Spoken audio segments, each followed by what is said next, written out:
कपड़े भीग गए। हेलो गाइस, आप सभी को आज की नमस्ते और जय माता की बोल के डेली की तरह अपने चलते गांव का चारा लेने अपनी बैलगाड़ी जोड़ के आओ। फिर बैलगाड़ी जोड़ के फिर खोल के खेत पे पहुंचने के बाद गांव का चारा करा और गांव का चारा करने के बाद फिर रख के फिर चल दिए।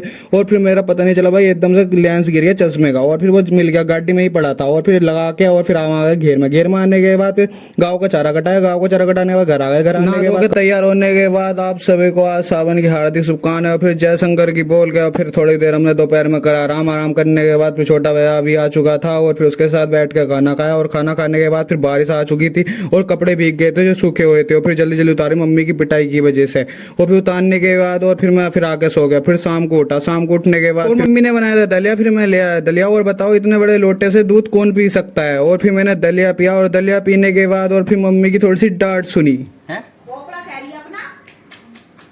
और मम्मी की थोड़ी डांट सुनने के बाद फिर मैं घर को कान बंद करके बाहर निकल आया दोस्तों के पास। और दोस्तों के पास घूमने के बाद आ गए हम घर। अब मिलेंगे आपको न्यू ब्लॉग में। जय श्री